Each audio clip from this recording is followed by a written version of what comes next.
नमस्कार मंडळी, श्री स्वामी समर्थ. स्वागत आहे तुमचे आपल्या स्वामी शक्ती या चॅनलवरती. बघा, उद्या 22 जानेवारी 2025 वार गुरुवार. उद्या माघ महिन्यातील अत्यंत महत्त्वाची आणि सर्वात मोठी तिथी, कारण उद्या आहे गणेश जयंती.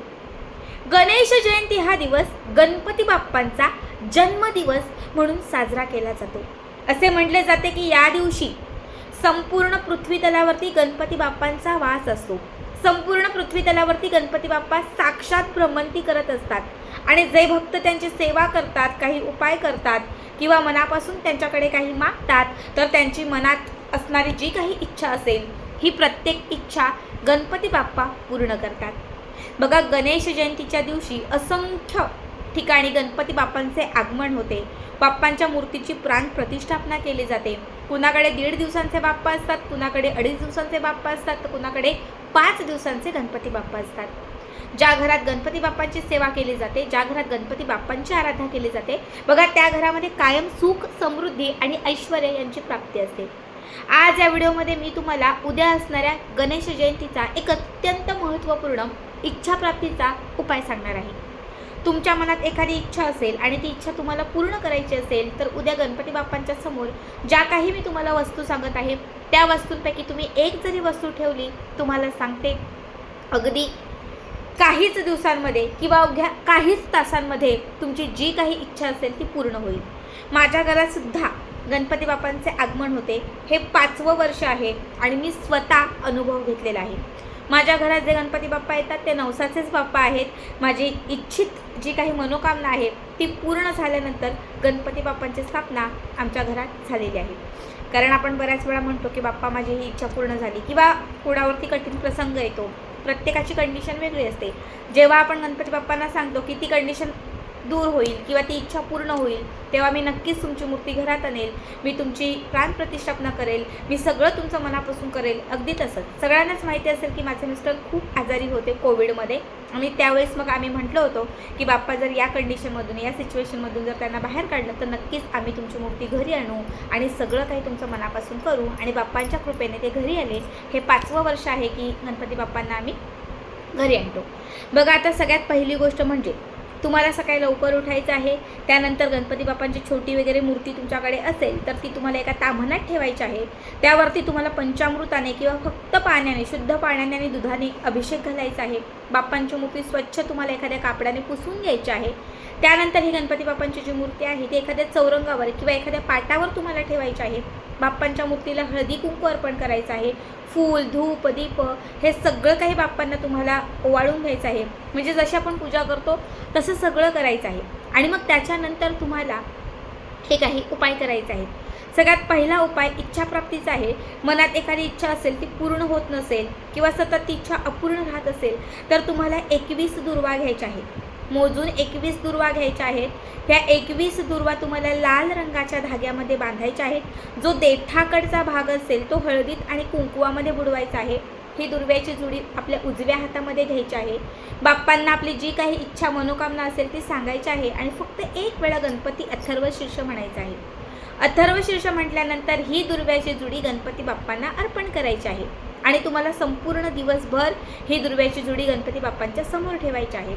संपूर्ण दिवस गेला, रात्रीच्या वेळी वगैरे ही जी दुर्व्याची जुडी आहे ती बाप्पांच्या मूर्तीसमोरून तुम्हाला उचलायची आहे आणि एका लाल कापडामध्ये बांधून ती आपल्या घरात गुप्त ठेवायची आहे. घरातल्या कुठल्याही एखाद्या कोपऱ्यामध्ये ठेवा किंवा कुठल्याही एखाद्या भागामध्ये तुम्ही ठेवा. पवित्र ठिकाणी ही दुर्व्याची जुडी ठेवा.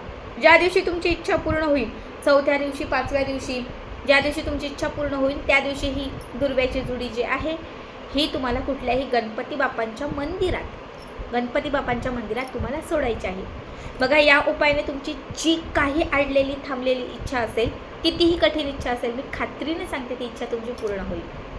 दुसरा उपाय जो आहे त्यासाठी तुम्हाला लागणार आहे हळकुंड. घरात धनप्राप्ती होण्यासाठी, पैसा येण्यासाठी, पैशांच्या अडचणी दूर करण्यासाठी तुम्हाला 5 हळकुंड घ्यायचे आहेत आणि एक लाल रंगाचा धागा घ्यायचा आहे. छान लाल धागा घ्या, 5 हळकुंड घ्या. 5ही हळकुंड लाल धाग्यामध्ये छान बांधा. आता ही हळकुंडांची माळ जी आहे ही गणपती बाप्पांना अर्पण करा. छोटी वगैरे मूर्ती असते प्रत्येकाकडे, त्याला हळकुंडांची माळ व्यवस्थित बसते. हळकुंडांची माळ अर्पण करत असताना फक्त आपली समस्या आणि जे काही हवं आहे ते गणपती बाप्पांना सांगा. आता हे 5ही हळकुंडांची माळ गणपती बाप्पांना घातल्यानंतर बाप्पांच्या समोर बसून ओम गण गणपते नमो नमः या मंत्राचा 108 वेळा जप करा.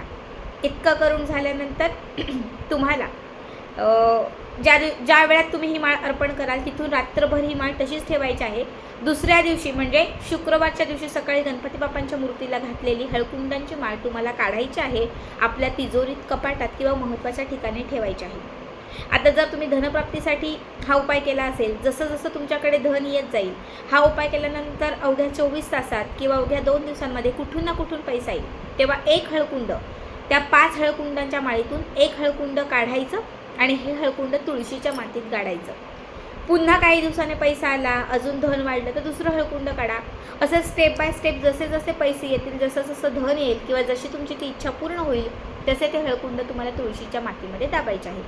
बघा, या उपायाने धनसुद्धा येईल, पैसा तुमच्याकडे टिकून राहील, लक्ष्मी प्रसन्न राहील, बाप्पांची कृपा राहील, घरात सकारात्मकता राहील, काही बाधा असतील, काही तंत्रमंत्र कुणी केले असेल तर त्या सगळ्यातून मुक्तता होईल. आता मी तुम्हाला तिसरी वस्तू सांगते. तिसऱ्या वस्तूसाठी तुम्हाला लागणार आहे नारळ. प्रत्येकाच्या घरामध्ये नारळ असतोच, नसेल तर बाजारातून छान एक नारळ विकत घ्या. नारळ स्वच्छ पाण्याने धुवा. या नारळावरती एक स्वस्तिक काढा, हळदीने किंवा कुंकवाने किंवा हळदी कुंकू मिक्स करून स्वस्तिक काढा आणि स्वस्तिकाच्या खाली आपली इच्छा लिहा. नोकरी, व्यवसाय, पैसा, कर्जमुक्ती, धन, संतानप्राप्ती, जे काही तुम्हाला हवं आहे ते तुम्हाला त्या नारळावरती लिहायचं आहे. धागा घ्यायचा आहे, लाल धागा, आणि हा धागा त्या नारळाला तुम्हाला गुंडाळायचा आहे. 5 वेळा किंवा 7 वेळा हा धागा गुंडाळायचा. प्रत्येक वेळी इच्छा सांगायची. जेवढ्या वेळा गुंडाळेल तेवढ्या वेळा तुम्हाला गणपती अथर्वशीर्ष म्हणायचं आहे. गणपती अथर्वशीर्ष किंवा तुम्ही गणपती स्तोत्र, नित्यसेवेच्या पुस्तकात 2ही आहेत, स्तोत्र पण आहे आणि अथर्वशीर्ष पण आहे. दोघांपैकी कुठलंही एक स्तोत्र 5 वेळा म्हणा. धागा गुंडाळून झाल्यानंतर शेवटी गाठ मारा. हा नारळ आपल्या देवघराच्या समोर, बाप्पांच्या मूर्तीसमोर संपूर्ण दिवसभर ठेवा.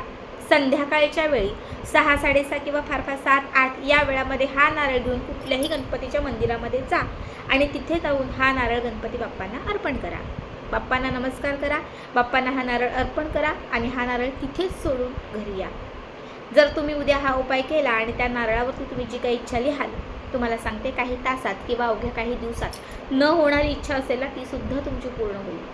खूप साधे सोपे 3ही उपाय आहेत बघा. तिघांपैकी कुठलाही तुम्ही एक करा, नक्की करा आणि याचा व्हिडिओ कसा वाटला कमेंट करा.